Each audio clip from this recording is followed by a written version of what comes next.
Assalamualaikum warahmatullahi wabarakatuh. Selamat datang Bapak Ibu. Terima kasih sudah hadir di acara diskusi hari ini. Temanya tentang peradaban Islam, euforia masa lalu, realita masa kini, dan tantangan hari esok. Ini acara ini kerjasama antara Muhammadiyah Western Australia dan CIMSA. Sudah hadir bersama kita semua Prof. Syafiq Bumi. Seperti yang sudah disampaikan singkat tadi, mungkin saya sedikit akan mengulang siapa beliau gitu. Nanti mungkin saya juga berharap Prof. Syafiq juga menyampaikan beberapa pengalaman personal mungkin yang bisa dibagi ke teman-teman yang hadir pada hari ini. Beliau adalah guru besar UIN Sunan Ampel Surabaya. Tapi posisi beliau atau pengalaman beliau saat ini adalah sebagai salah satu ketua pimpinan pusat Muhammadiyah untuk periode 2015 dan 2020, periode kedua. Dalam diskusi kemarin sore beliau sempat menyampaikan hal yang menarik gitu. Ternyata beliau berasal dari Bangladesh. Kami terkejut, apa benar memang dari Bangladesh begitu? Ternyata benar gitu ya. Bangsa Lamongan, desa. Selain guru besar di UIN juga beliau pernah menjadi visiting professor di 3 universitas di luar negeri. Yang pertama di McGill University Montreal, Kanada, kemudian di University of New York. Selain itu juga beliau sebagai rektor di Universitas Muhammadiyah Sidoarjo. Topik hari ini menarik sekali tentang peradaban Islam. Kalau berbicara peradaban, mungkin kita melihat ada 2 hal yang menjadi tolak ukur biasanya ketika melihat peradaban. Pertama, warisan ilmu pengetahuan. Yang kedua, warisan arsitektur. Nah, di dalam peradaban Islam kita melihat 2 hal itu sebenarnya yang menjadi warisan peradaban Islam masa lalu. Ada peradaban Islam yang kemudian memunculkan sosok intelektual Muslim yang sangat brilian, seperti tadi disampaikan Pak Joni. Kemudian ada juga arsitektur yang cukup megah begitu. Nah, persoalan yang kita hadapi biasanya di era-era masa kini adalah kita cukup larut dalam euforia masa lalu gitu. Selalu misalkan mengatakan bahwa Islam pernah berjaya, Islam pernah berkontribusi dan lain-lain. Nah, di masa kini seolah kita mengalami persoalan sibuk dalam hal-hal tertentu. Misalkan ketika berbicara tentang ilmu pengetahuan Islam, itu biasanya kalau di Indonesia yang lebih dominan adalah politik Islam atau Islam, ekonomi Islam dan lain-lain. Lebih besar pada bagaimana intelektual Muslim ini masuk ke dalam ranah-ranah politik. Nah, mungkin ada persoalan yang mendasar yang sekiranya perlu disampaikan, dan bagaimana sih melihat tantangan hari ini sehingga umat Islam itu sebenarnya bisa berkontribusi lebih besar untuk pengembangan peradaban di masa kini dan di masa yang akan datang. Oleh karena itu, kita mohon kesediaan Prof. Syafiq untuk berbagi hari ini. Terima kasih. Assalamualaikum warahmatullahi wabarakatuh. Alhamdulillahirabbil alamin wassalatu wassalamu ala asyrafil anbiya wal mursalin wa ala alihi wa ashabihi ajma'in. Amma ba'd. Saya tidak tahu apakah suara saya nyampe ke sana atau tidak, karena ruangannya cukup besar, tidak pakai pengeras. Jadi kalau ingin mendengar lebih jelas mungkin bisa ke depan. Tapi kalau tidak ingin mendengar lebih jelas bisa di belakang.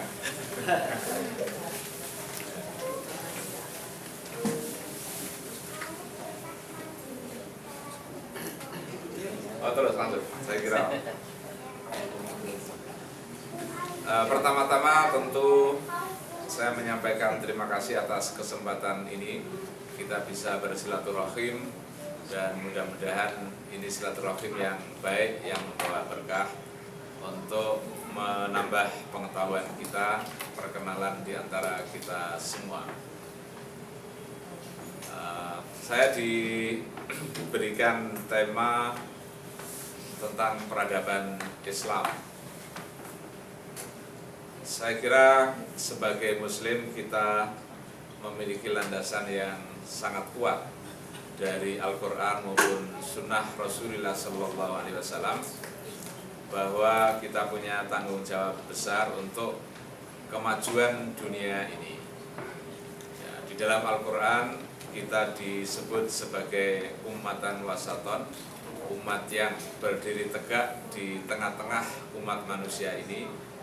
Syuhada ala nas, menjadi saksi atas keagungan dan kebenaran ajaran Allah Subhanahu wa ta'ala. Kita menjadi umat yang punya tanggung jawab besar untuk ad-da'wah ilal khair, al-amru bil ma'ruf wan nahyu 'anil munkar. Jadi wal takum minkum ummatu yad'un ilal khair wa ya'muruna bil ma'ruf wa yanhauna 'anil munkar wa ulaika humul muflihun. Itu ayatnya Mas Faris ini, ayat Muhammadiyah. Ya, artinya adalah kita memang diberikan tugas oleh Allah sebagai khalifah di muka bumi ini, dan sebagai umat Islam kita punya tanggung jawab untuk membangun kemaslahatan, untuk memajukan dunia ini sesuai dengan ajaran Al-Quran dan Sunnah Rasulullah Sallallahu Alaihi Wasallam. Secara teologis ya kita harus yakin bahwa jika dunia ini mengikuti ajaran Islam, tentu kita menjadi dunia yang maju. Seluruh manusia ini jika mengikuti benar-benar ajaran Al-Quran dan Sunnah Rasulullah SAW, maka pasti dunia ini akan menjadi dunia yang berbarokah, dunia yang penuh dengan marhamah, yang membawa kemajuan dan kemaslahatan bagi kita semua. Tetapi kenyataannya tidaklah selalu demikian, karena banyak orang Islam yang gagal untuk menjadi Muslim dalam arti yang sesungguhnya. Bahkan kalau kita merujuk pada penelitian dua orang, saya lupa namanya, di Georgetown University, yang meneliti how Islamic Muslim countries are, gitu kalau tidak salah, sejauh mana keislaman negara-negara Muslim itu. Dan ternyata negara yang paling islami di dunia ini, kata penelitian tersebut, adalah New Zealand. Saya sudah pernah ke New Zealand, udaranya seger, hijau, royo-royo, aman, dan itu kemudian dipilih oleh penelitian itu sebagai negara yang paling islami. Ada parameter yang digunakan melihat bagaimana ekonomi di sana, bagaimana hukum yang berlaku di sana, sejauh mana penghargaan terhadap hak-hak asasi manusia, terjaminnya keadilan dan lain sebagainya. Itu kemudian dipandang sebagai ajaran-ajaran Islam yang sangat relevan dengan kehidupan berbangsa dan bernegara, maka dipilihlah New Zealand sebagai negara yang paling Islami. Nah, penelitian ini menunjukkan bahwa itu bisa jadi seorang yang menganut Islam itu tidak Islami, tetapi orang yang beragama lain itu cukup Islami. Walaupun tidak pakai syahadat, tidak pakai sholat, tapi dalam hal-hal tertentu di dalam persoalan muamalah mungkin mereka lebih Islami dari kita. Banyak ahli yang pernah menyitir penelitian atau pengamatan semacam itu, misalnya mulai zaman Muhammad Abduh ketika melihat Barat, kemudian beliau mengatakan najidul Islam qanunan wala najiduhu imanan. Kami menemukan Islam di Eropa itu sebagai tatanan kehidupan, tetapi kami tidak menemukan iman di kalangan masyarakat Eropa. Jadi poin yang ingin kami sampaikan adalah tidak selalu umat Islam itu berhasil di dalam mewujudkan misinya sebagai khalifah fil ard, sebagai ummatan wasaton, sebagai syuhada ala nas. Tetapi kita bisa melihat bagaimana perkembangan peradaban Islam di masa lalu. Ini sebagai pengalaman kolektif umat Islam yang juga harus menjadi pertimbangan bagi kita. Karena pada abad-abad klasik itu umat Islam telah mencapai kemajuan menurut ukuran zamannya.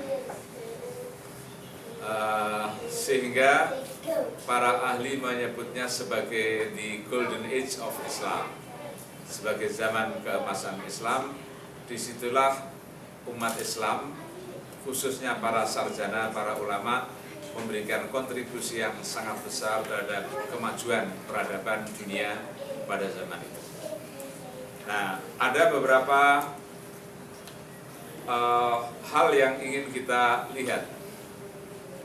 Yang pertama adalah bagaimana perkembangan pemikiran Islam pada zaman itu. Kalau kita belajar sejarah, kita akan tahu bahwa pada zaman itulah lahir berbagai macam pemikiran di dalam soal-soal kalam, di dalam soal-soal teologi. Mungkin pemicu awal dari lahirnya berbagai macam aliran atau firaq, jamak dari al-firqah, di dalam soal teologi ini adalah perang saudara antara Ali dan Muawiyah. Jadi itu ada persoalan politik yang dialami oleh umat Islam pada zaman itu, dan itulah yang menjadi pemicu awal dari lahirnya ilmu kalam atau teologi di dalam Islam. Nah, mengapa itu terjadi? Artinya dari politik kemudian ke teologi, karena sifat pemikiran atau sikap hidup umat Islam pada zaman itu selalu didasarkan atas prinsip-prinsip agama, sehingga mereka harus menemukan dalil-dalil agama untuk memberikan landasan bagi sikap-sikap politik mereka. Dan akhirnya lahirlah Syiah, lahirlah Khawarij, lahirlah Murji'ah, kemudian bermacam-macam aliran itu dari persoalan politik. Nah, pada tahap berikutnya tentu tidak hanya persoalan politik yang ikut meramaikan diskurs di dalam teologi itu, tetapi juga perkenalan sarjana-sarjana Islam dengan falsafah Yunani. Ketika umat Islam menguasai wilayah-wilayah yang dulu menjadi kekuasaan Yunani, ditemukanlah perpustakaan-perpustakaan yang sangat berharga, dan sejak zaman Harun ar-Rasyid ada usaha untuk mengumpulkan karya-karya zaman Yunani itu, tetapi usaha yang paling serius terjadi pada zaman Khalifah Al-Ma'mun, khalifah berikutnya setelah Harun ar-Rasyid. Maka pemikiran filsafat Yunani itu kemudian berpengaruh juga terhadap para mutakallimin, para teolog, dan kemudian melahirkan argumentasi-argumentasi teologis, pemikiran-pemikiran kalam yang sangat detail, tidak hanya berbicara mengenai wahyu, tetapi juga mengenai reasoning, bagaimana sebuah akidah itu bisa dipertahankan secara rasional. Maka muncul perdebatan tentang essence and accidents, atau zat dan sifat, jauhar dan arad. Muncul persoalan teori atomisme, ya, at-tawallud, kemudian ya kasbul asy'ari, ya, dari kasabnya al-asy'ari. Pendek kata, ini kemudian melahirkan banyak sekali firqah-firqah atau aliran-aliran di dalam persoalan teologi. Kalau ada sebuah hadis yang mengatakan bahwa umatku akan terpecah menjadi 73 golongan dan semuanya masuk neraka kecuali satu, maka sesungguhnya bukan karena itu. Ya, hadis ini masih dalam perdebatan. Ada yang mengatakan sahih, ada yang mengatakan tidak sahih. Dan bagi yang mengatakan sahih, ada yang berpendapat bahwa itu sesungguhnya tidak persis angka 73 golongan.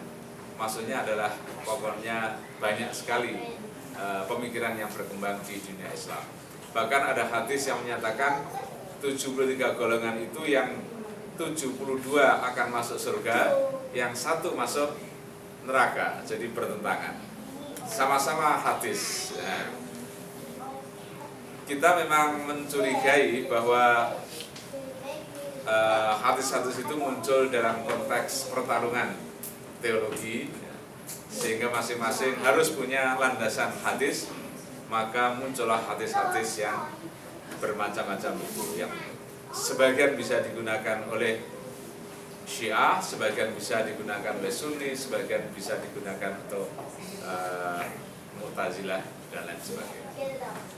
Jadi dalam hal ini kita bisa melihat bagaimana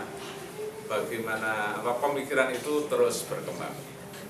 Di dalam soal hukum Islam misalnya, dalam fikih itu juga lahir mazhab-mazhab yang jumlahnya banyak sekali.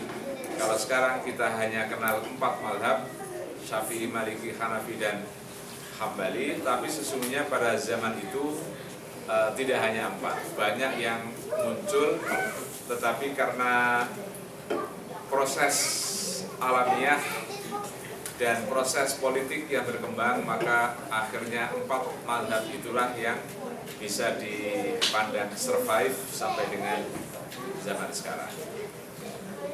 Nah, kemudian di dalam bidang ilmu pengetahuan atau al-ulumul aqliyah, kedokteran, astronomi, kemudian kimia, dan lain sebagainya, itu juga berkembang luar biasa dalam konteks zaman itu. Sehingga siapapun yang ingin belajar ilmu pengetahuan itu, maka mereka harus datang kepada umat Islam untuk belajar. Mungkin agak berbeda dengan sekarang, zamannya berbalik. Kalau kita ingin belajar kedokteran, belajar ilmu astronomi, maka kita harus datang ke Curtin University untuk mempelajari itu semua. Nah, itu satu bidang. Yang kedua adalah kita bisa melihat dari produksi atau karya-karya ilmiah berupa buku. Sampai sekarang kita tidak tahu berapa jumlah yang ditulis oleh sarjana-sarjana Islam zaman dulu.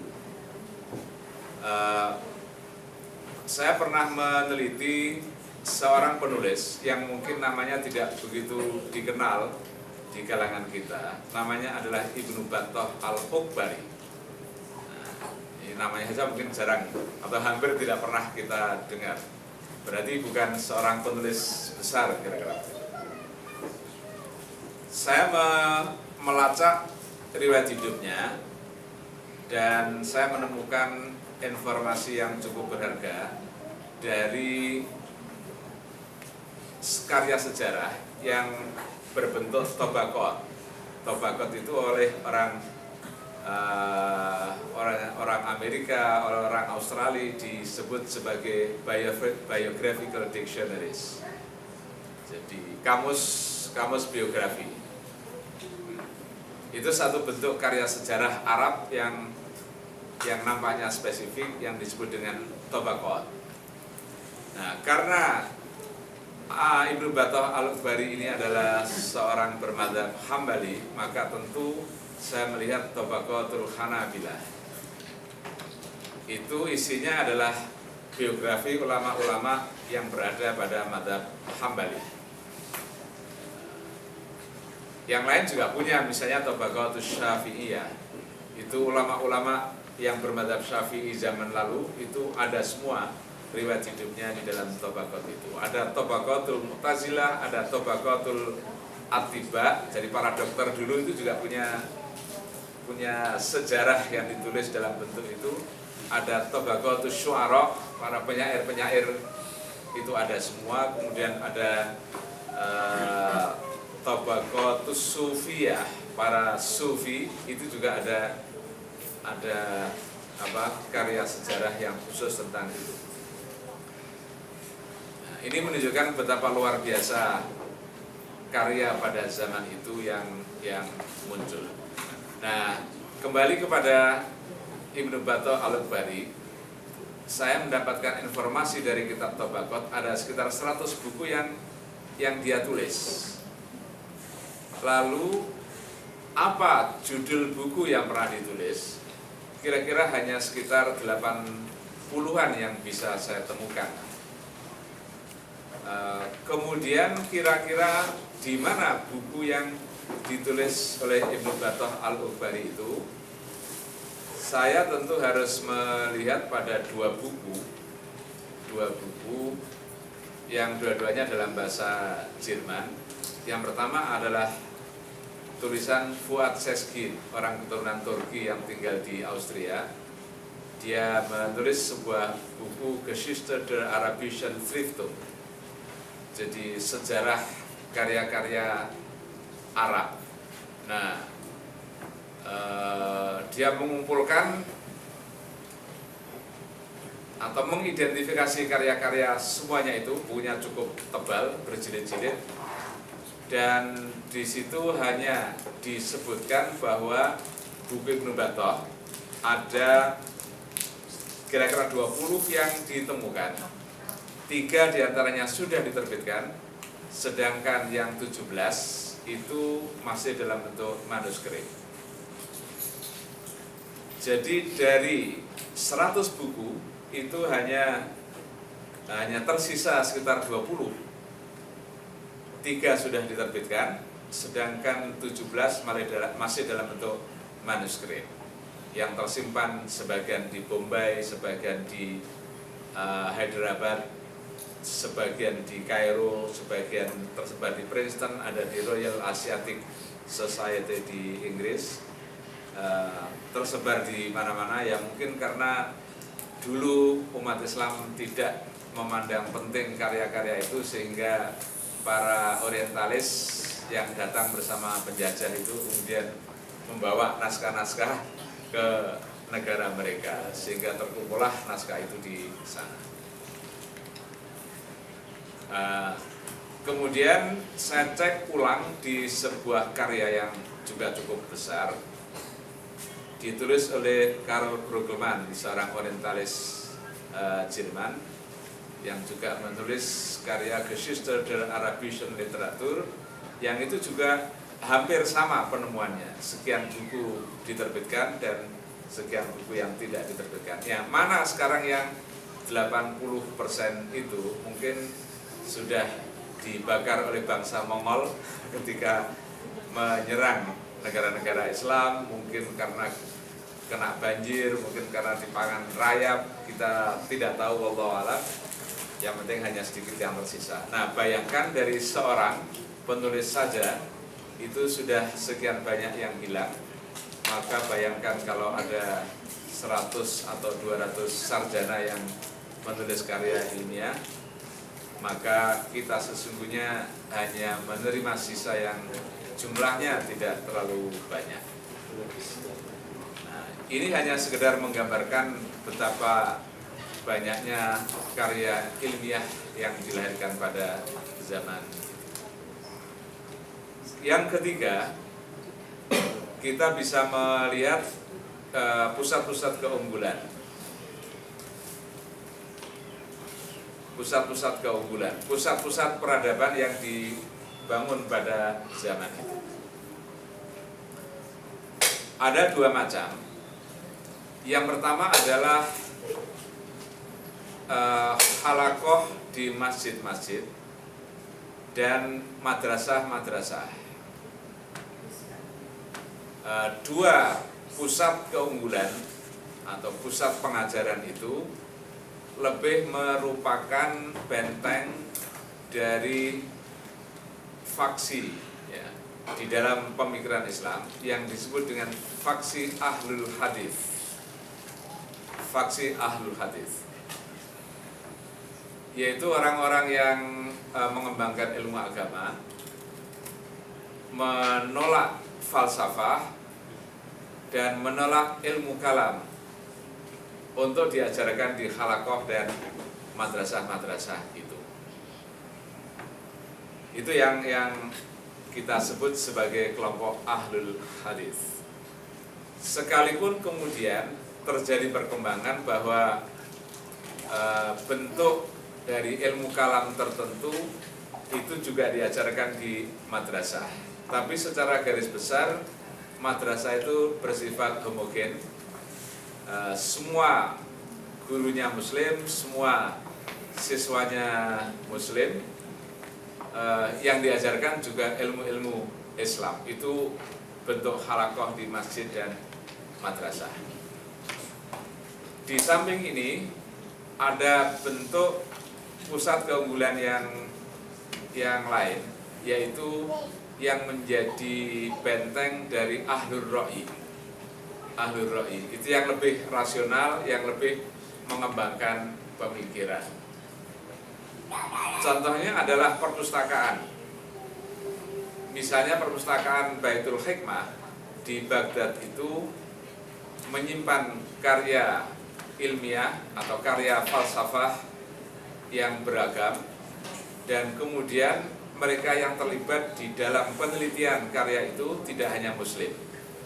Mereka orang-orang Yahudi, orang-orang Nasrani duduk bersama-sama mengkaji karya-karya peninggalan Yunani itu, dan di sana tanpa ada tadlil dan takfir. Tidak ada istilah menyesatkan dan mengkafirkan. Ya, semuanya duduk bersama, berdiskusi secara bebas, dan tidak ada jarak antara yang muslim dan non-muslim. Mereka tidak saling menyesatkan, mereka tidak saling mengkafirkan. Itu sifat dari perpustakaan Baitul Hikmah yang dibangun oleh Al-Ma'mun. Kalau sekarang mungkin ini adalah tempatnya aliran liberal, kira-kira begitu. Aliran liberal. Kalau yang satu ini tempatnya aliran konservatif. Kemudian pusat unggulan yang lain adalah halakoh yang diadakan di rumah para filosof dan penguasa. Peminat-peminat filsafah yang ternama itu punya kelompok diskusi di rumah mereka, bertemu secara rutin dan mendiskusikan persoalan-persoalan filsafat. Demikian juga para penguasa. Saya bisa mengambil contoh seorang sultan dari dinasti Buwaihiyah pada abad ke-10 itu menunjuk seorang filosof namanya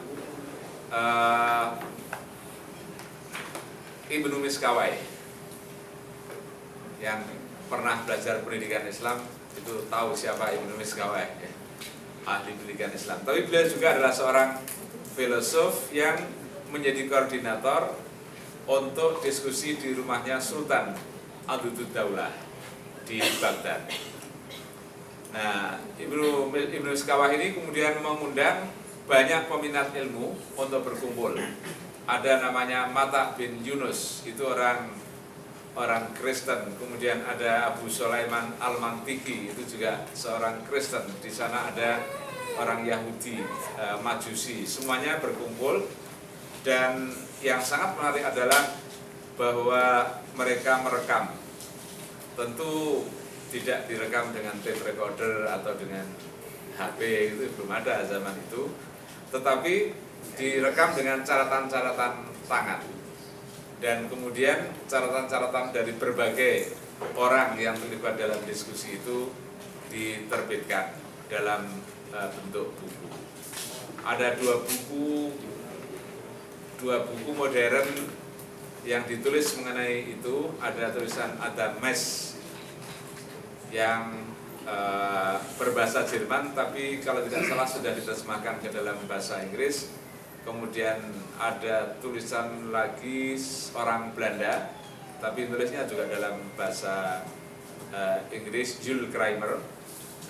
Itu membahas masa itu atau aktivitas dari Adudud Daulah yang punya peran penting di dalam mengembangkan pemikiran Islam.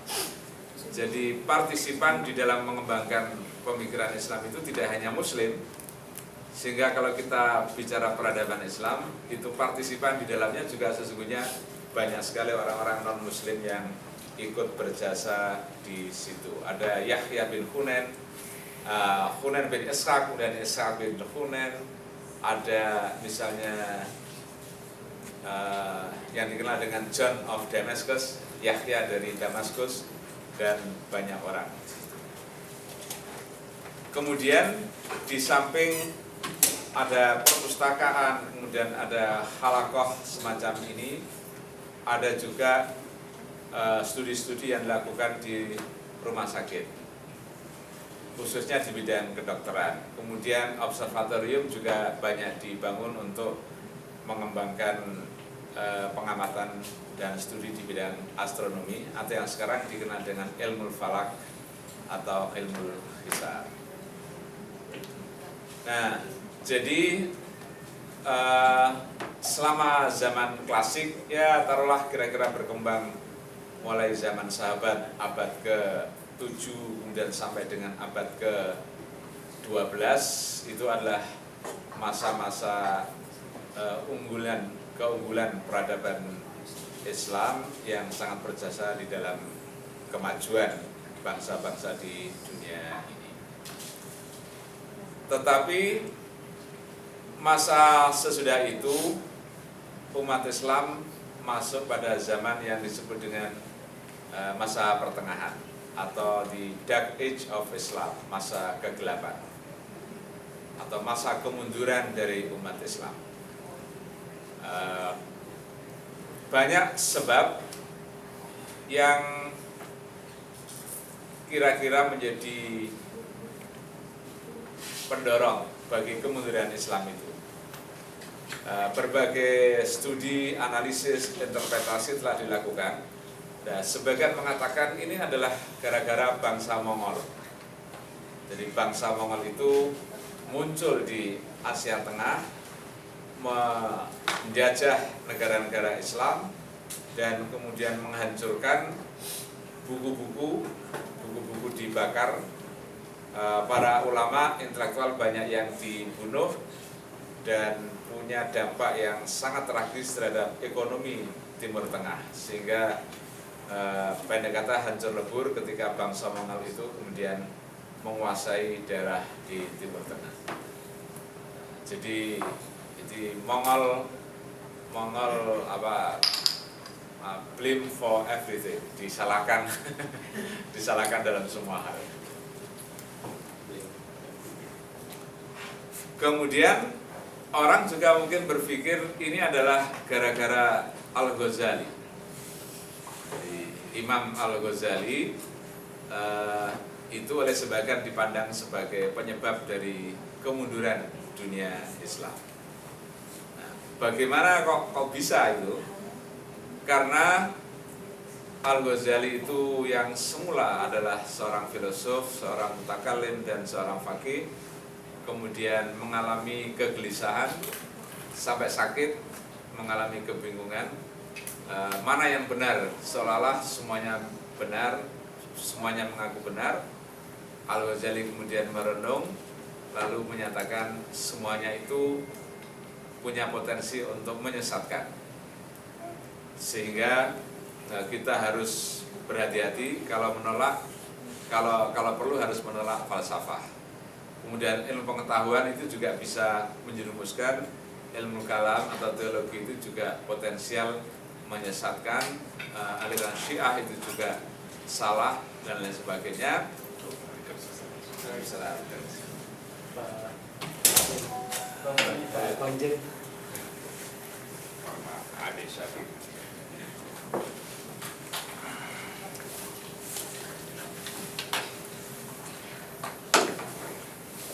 Jadi di satu segi Imam Al-Ghazali dipandang sebagai penyebab dari kemunduran Islam. Al-Ghazali menyatakan yang pasti benar itu adalah tasawuf. Di dalam tasawuf ada mukasyafah. Hati kita akan dibuka oleh Tuhan dan disitulah kita dengan terang benderang akan melihat kebenaran itu. Jadi kebenaran tidak bisa dilihat dengan ilmu pengetahuan, tidak bisa dilihat dengan falsafah, tidak bisa dilihat dengan teologi, tapi hanya bisa diraih melalui tasawuf karena di sana ada mukasyafah, yaitu hati kita dibuka oleh Allah sehingga bisa melihat kebenaran dalam arti yang sesungguhnya. Dan karena Al-Ghazali penulis yang sangat bagus, bahasanya mudah difahami sehingga punya pengaruh kuat terhadap pemikir-pemikir Islam berikutnya. Tetapi ini pun masih menjadi perdebatan apakah betul Al-Ghazali itu dipandang sebagai penyebab kemunduran ataukah justru Al-Ghazali menyelamatkan dunia Islam pada saat kritis. Seandainya tidak ada Al-Ghazali, maka dampak kepada dunia Islam itu akan semakin parah. Nah, jadi ya perdebatan itu bisa bermacam-macam dan masing-masing melahirkan teori yang apa yang sesungguhnya menjadi penyebab dari kemunduran dunia Islam. Nah, kemudian bagaimana kira-kira situasi peradaban Islam pada zaman kemunduran? Saya ingin konsisten menggunakan poin-poin yang saya sampaikan tadi pada saat kemajuan. Pertama adalah pemikiran. Sangat jauh sekali zaman pertengahan itu hampir bisa dikatakan stagnan. Orang hanya tinggal mengikuti atau taklid kepada mazhab-mazhab yang lahir sebelumnya.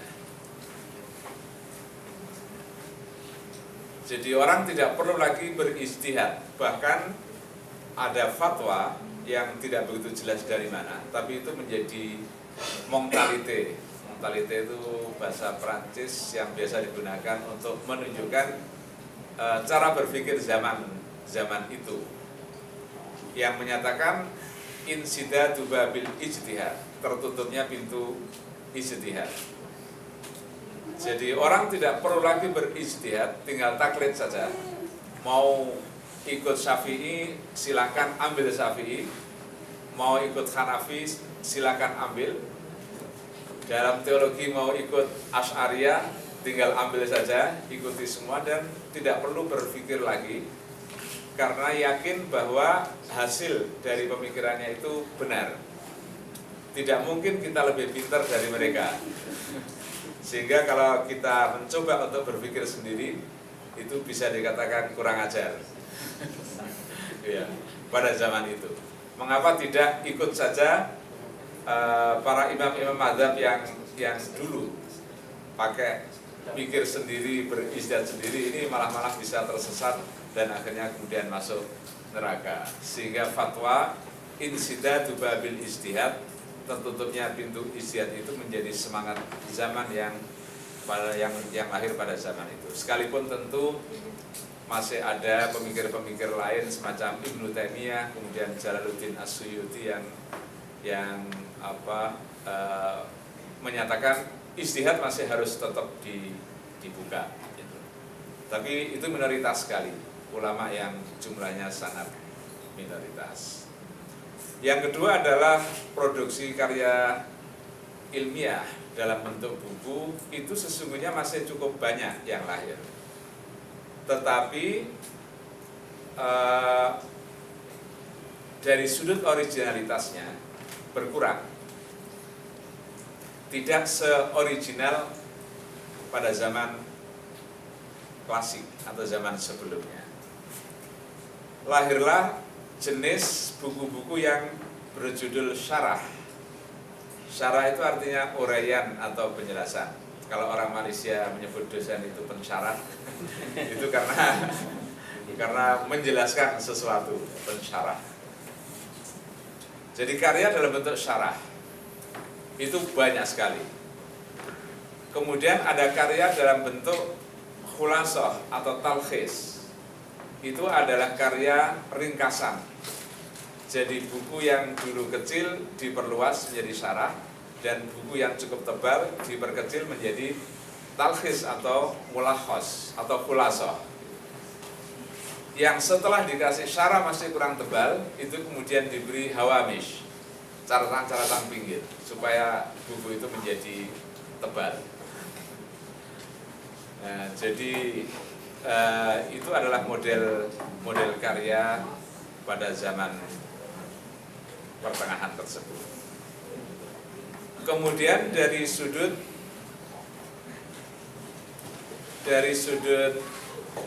pusat-pusat keunggulan ini sudah jauh berbeda. Pengaruh tarekat menjadi sangat kuat. Tarekat itu kan institusionalisasi tasawuf. Kalau tasawuf itu mungkin masih bebas, ya, pokoknya kita mendekatkan diri kepada Allah, banyak ibadah,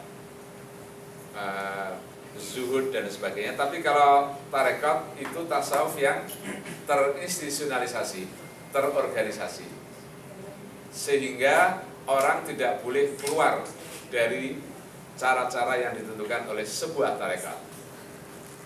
Dan karena tarekat itu jumlahnya banyak sekali pada zaman itu, sehingga orang memilih ikut tarekat mana.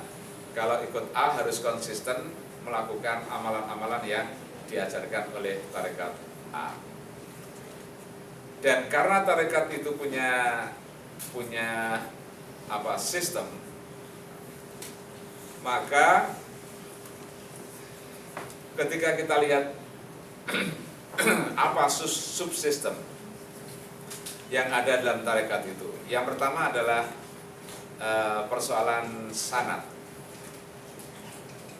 Jadi sebuah tarekat itu harus punya sanad yang sambung sampai kepada sahabat Nabi, diajarkan oleh sahabat kepada muridnya, pada muridnya, sampai kepada seorang guru tarekat, harus sambung. Itu namanya sanad. Tetapi ada perdebatan, apakah seorang belajar tarekat itu harus dari orang bertemu secara langsung. Maka mereka menyatakan bahwa bisa sesungguhnya bentuk sanad itu berupa sanad barzakhi, sanad barzakh, ruh. Misalnya tarekat Siddiqiyah yang di Jombang itu diajarkan oleh Kiai Mukhtar. Saya pernah ke pondoknya, dan Kiai Mukhtar ketika pergi haji, beliau baru saja meninggal dunia, kalau tidak salah mungkin 5 atau 10 tahun yang lalu. Tetapi beliau mengatakan, saya belajar tarekat ini dari Abu Bakar As-Siddiq. Padahal itu kan sahabat Nabi yang sudah meninggal lama. Tapi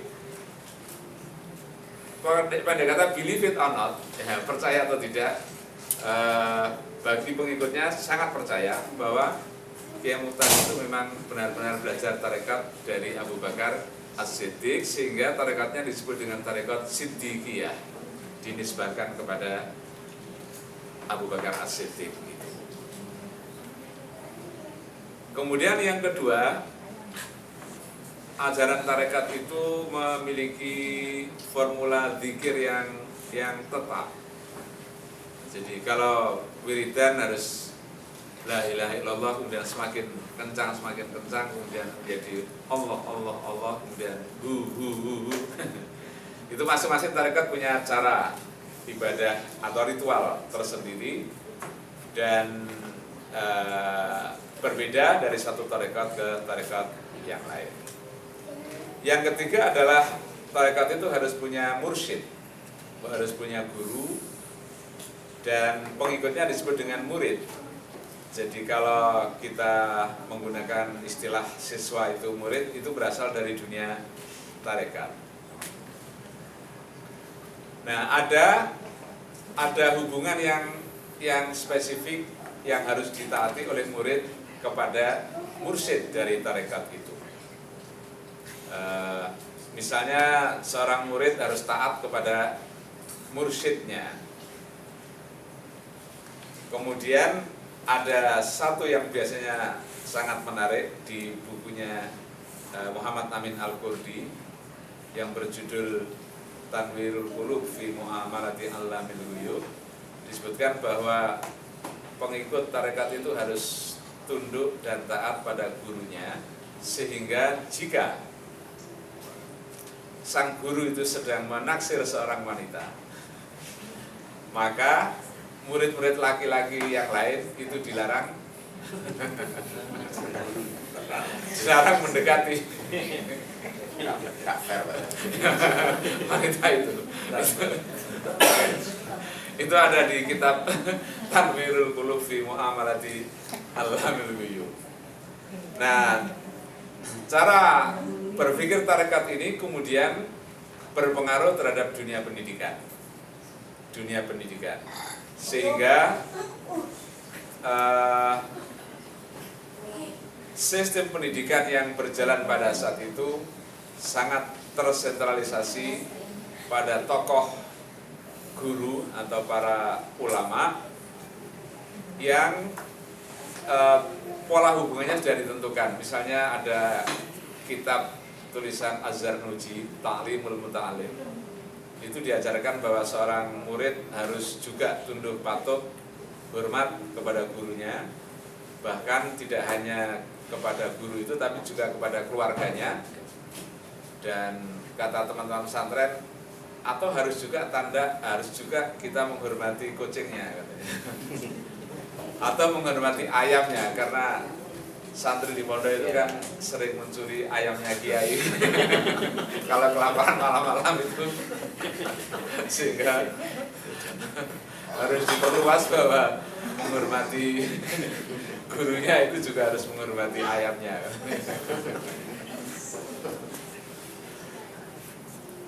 Ya, seorang murid tidak boleh bertanya kepada gurunya kecuali secara khusus dipersilakan, dan ketika diajar tidak boleh melihat gurunya. Jadi harus dingkluk gitu murid ketika diajar. Hafalan menjadi sesuatu yang jauh lebih penting daripada pemahaman.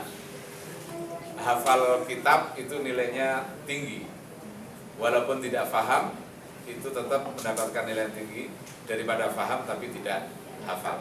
Itu sistem pendidikan pada zaman pertengahan.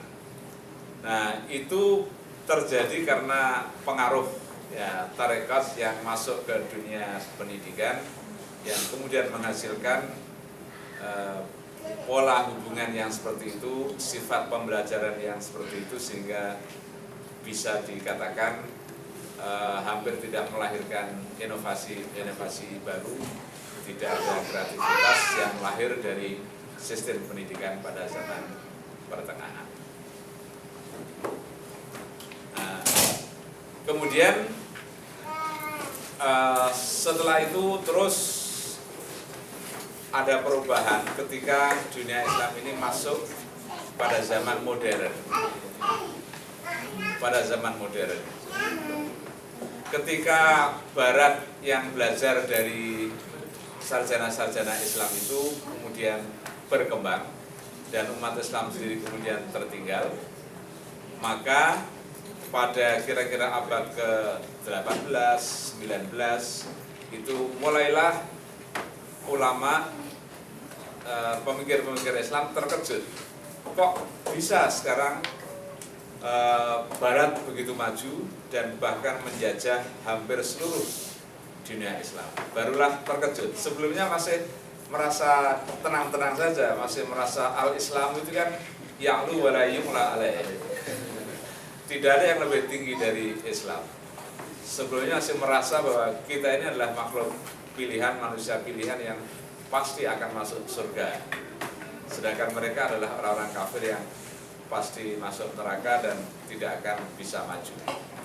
Tetapi kemudian dunia Islam terkejut, tiba-tiba sekarang kita sudah sangat jauh tertinggal dari dunia barat. Maka lahirlah pemikir-pemikir yang ingin membangkitkan kembali peradaban Islam ini, dan banyak bentuk pemikirannya. Ada yang model Jamaluddin Al-Afghani. Dia menyatakan pokoknya Barat harus kita lawan. Kerajaan-kerajaan Islam harus melawan Barat, kita perang sampai habis-habisan. Itu Jamaluddin Al-Afghani. Kemudian ada yang berpikir, wah, tidak bisa, itu tidak bisa untuk membangkitkan umat Islam. Abdul mengatakan harus melalui pendidikan. Walaupun bagaimana kita perang, menang kalah, tapi kalau kualitas SDM umat Islam itu masih rendah, maka tidak mungkin kita bisa bersaing dengan dunia barat. Maka Muhammad Abduh mendorong pembaharuan pendidikan itu. Kemudian ada yang mengatakan, oh, tidak bisa jalan itu.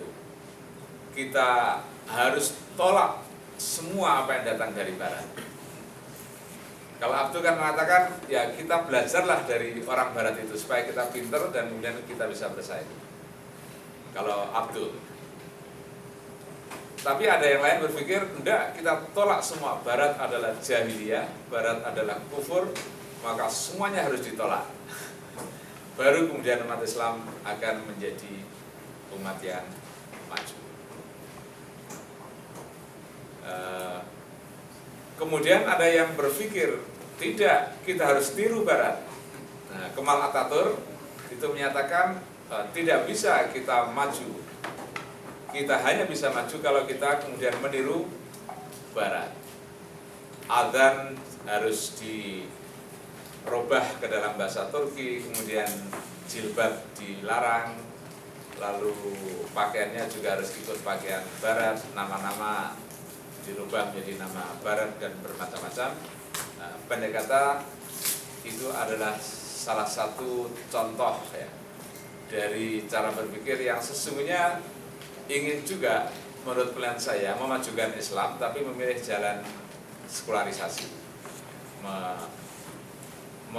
memisahkan antara kehidupan sosial politik dari prinsip-prinsip atau kaidah-kaidah agama, dan membebaskan untuk meniru hukum-hukum barat, misalnya hukum perkawinan diambil dari Prancis dan lain sebagainya.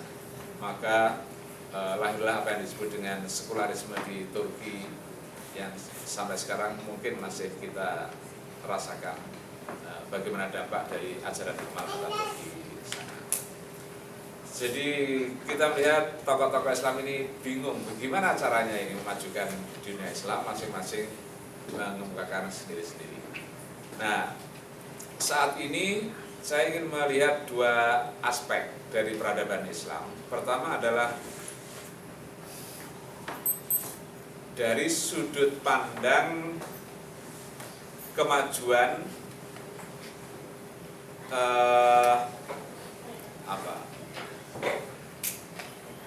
tidak hanya persoalan ilmu pengetahuan, tapi juga peradaban atau keadaban umat Islam sekarang ini.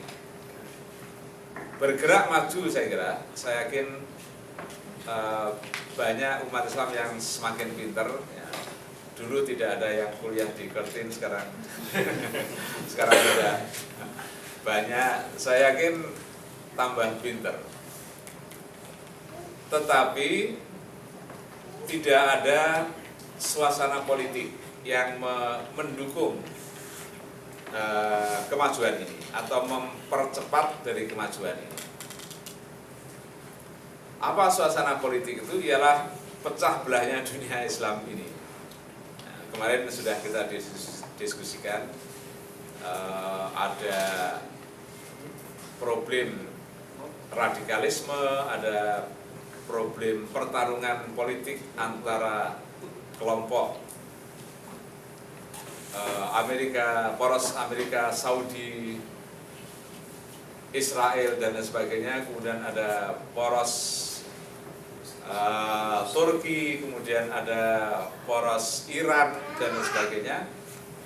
Tidak tahu Indonesia yang mana. Tetapi ini betul-betul tidak mendorong pencepatan kemajuan peradaban Islam. Saya bukan Syiah, tetapi ada sesuatu yang saya apresiasi, ialah pengembangan ilmu pengetahuan dan teknologi di Iran itu sangat bagus, sangat maju. Tetapi kan kemudian secara politik terkucil dari negara-negara Sunni. Ya, selalu dicurigai. Ada MOU antara UMY bikin ya, Iran Corner itu, UMM juga buka Iran Corner, kemudian dihujat ya. Sekarang sudah ditutup ya. Padahal itu sesungguhnya potensi yang luar biasa, kesempatan untuk tukar menukar informasi dan lain sebagainya. Tapi itu kemudian dirusak kembali karena kepentingan politik dari berbagai negara-negara Islam yang tidak jelas ke mana arahnya. Itu satu sisi. Sisi yang kedua adalah bahwa kita tidak bisa melihat lagi dikotomi antara Islam dan Barat secara hitam putih, secara clear cut. Karena banyak sarjana-sarjana Muslim yang punya komitmen terhadap Islam, tetapi mereka mengembangkan pemikirannya, mengembangkan komunitasnya di negara-negara yang mayoritas non-Muslim. Di Amerika misalnya ada tokoh-tokoh yang dulu ada Fadlur Rahman, kemudian ada Ismail Faruqi, ada Syed Husin Nasr, kemudian di bidang sains juga saya lihat yang muda-muda banyak sekali di sana. Di Eropa juga begitu, dan di Australia mungkin juga saya belum lihat betul. Tetapi bahwa pengembangan pemikiran Islam, pengembangan sumber daya manusia Muslim, kemudian dakwah Islamiyah itu tidak menjadi monopoli negara-negara yang mayoritas Muslim sekarang ini. Bahkan yang justru banyak berpengaruh adalah pemikir-pemikir yang hidup di negara-negara non-Muslim, yang pikirannya cukup bagus, dan itu kemudian banyak berpengaruh terhadap sarjana-sarjana Islam. Jadi saya melihat bahwa ada kemajuan umat Islam dan akan memberikan peradaban, sumbangan terhadap peradaban dunia, tapi mungkin tidak lagi spesifik seperti peradaban Islam pada zaman yang lalu. Lebih merupakan mungkin kumulasi dari peradaban Barat yang ada sekarang, kemudian umat Islam berpartisipasi di dalamnya, lalu kemudian membangun epistemologi yang kira-kira cocok dengan ajaran Islam. Ya, sudah dimulai, tapi belum menampakkan hasil yang signifikan. Tapi memang itu proses yang harus dimulai. Tapi artinya tidak mungkin kita kemudian serta-merta menolak, mengabaikan semua prestasi yang dikembangkan oleh sarjana-sarjana non-Muslim. Kita harus ikut menyumbangkan, ikut berpartisipasi di sana, dan kemudian kalau bisa ya menghegemoni dari pikiran-pikiran yang berkembang itu, sehingga Islam menjadi penyumbang yang sangat penting bagi peradaban sekarang ini.